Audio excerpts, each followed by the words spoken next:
যদি বাপের ক্ষমতা থাকে নরেন্দ্র মোদী অমিত শাহের, যদি বাপের ক্ষমতা থাকে নির্বাচন কমিশনের মুসলমানদের নাগরিকত্ব প্রমাণ দিতে বলুক। মানি না, মানি না, জ্বালিয়ে দাও এসআইআর, শেষ করে দাও এসআইআর, গ্রেপ্তার করো, নির্বাচন কমিশনকে গ্রেপ্তার করো। হোক পূর্ণ বেআইনি একটা গু হয়েছে, শুয়োরের গু। নির্বাচন কমিশন গ্রেপ্তার করো, নির্বাচন কমিশনকে। এসআইআর এর যে 13টা ডকুমেন্ট একটাও নাগরিকত্বের জন্য নয়। ঠিক, একটা ডকুমেন্ট সেটা উদ্বাস্তুরা বাইরে থেকে এসছে বা অবৈধ বিদেশিরা এসে নাগরিকত্ব নিয়েছে, সিটিজেনশিপ। বাকি যে 13টা ডকুমেন্ট, এই 13টা ডকুমেন্ট হলো মধ্যবিত্ত লেখাপড়া জানা বা শিক্ষিত পরিবারের জন্য। আমার ভারতবর্ষের, আমার বাংলার লেখাপড়া না জানা মানুষের সংখ্যা অসংখ্য। আমার বাড়িতে ছোটবেলা থেকে কাজ করতো সীতারাম। সেই সীতারাম বড় হয়েছে মনে হয়, আবার আগে বলেছি, সীতারামের মা বিখ্যাত ঢাকি, মহিলা ঢাকি।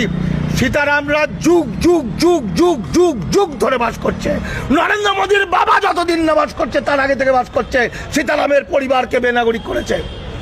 এই যে মুচি সম্প্রদায়, আদিবাসী সম্প্রদায়, অসংখ্য মানুষকে বাদ দিয়েছে। এবং মুসলমান, বেশিরভাগ মুসলমানকে যা করেছে সেটা বিচারের পদ্ধতি, বিচার প্রক্রিয়ায় ফেলেছে। মানে এই নাম আর বেরোবে না, এমন এক খাঁচা কলে ভরে দিয়েছে যাতে এরা মামলাও করতে না পারে।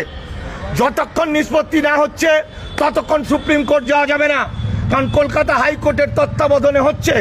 ফলে মুসলমানদের ধ্বংস করে বাংলাকে দখল নেওয়ার যে একটা পরিকল্পনা, যদি বাপের ক্ষমতা থাকে নরেন্দ্র মোদী অমিত শাহের, যদি বাপের ক্ষমতা থাকে নির্বাচন কমিশনের মুসলমানদের নাগরিকত্ব প্রমাণ দিতে বলুক। প্রত্যেকটা মুসলমান 1948 সালের 19 জুলাইয়ের আগের দলিল দেখাবে। প্রত্যেকটা মুসলমান 1952 সালের ভোটার তালিকা দেখাবে। নাগরিকত্বের একটাও কাগজ চাওয়া হলো না, একটাও নাগরিকত্বের প্রমাণ দেওয়ার কাগজ চাওয়া হলো না, অথচ তাদের বেনাগরিক করার জন্য ব্যবস্থা করা হয়েছে। এটা এসআইআর নয়, এটা সম্পূর্ণ বেআইনি একটা গু হয়েছে, শুয়োরের গু। নির্বাচন কমিশন গ্রেপ্তার করো, নির্বাচন কমিশনকে গ্রেপ্তার করো। নরেন্দ্র মোদী অমিত শাহকে কে করবে? এই জনগণ করবে। আমরা এরা যুক্তরাষ্ট্রীয় কাঠামোর নীতি মেনে সম্পূর্ণভাবে উল্টো পথে আমার বাংলার মূল নিবাসী মানুষ, আমার বাংলার এসসি এসটি ওবিসি মাইনরিটি, আমার বাংলার মুসলমান ভাইদের চিরকালের জন্য বেনাগরিক করে দিচ্ছে।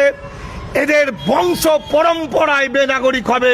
আবার এমন একটা কাজ করেছে যাতে কেউ মামলা করতে না পারে। দাদা, আমি নিজে আমার পাসপোর্ট, আমার বাবার পাসপোর্ট, আমার কলেজের সার্টিফিকেট, আমার জন্ম সার্টিফিকেট দিস, তারপরেও আমার আন্ডার অ্যাডজাস্ট। আপনি তো বাচ্চা। এই দেখুন কায়দাটা কোথায়। এমন কিছু বিখ্যাত লোকেদের করেছে, তারা বেরিয়ে যাবে আর সব টিভির খবর তাদের কথা।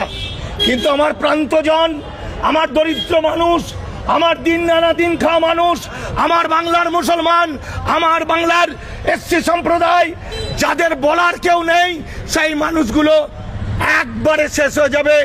এই এসআইআর মানি না, মানি না, মানি না, জ্বালিয়ে দাও এসআইআর, শেষ করে দাও এসআইআর, গ্রেপ্তার করো, নির্বাচন কমিশনকে গ্রেপ্তার করা হোক।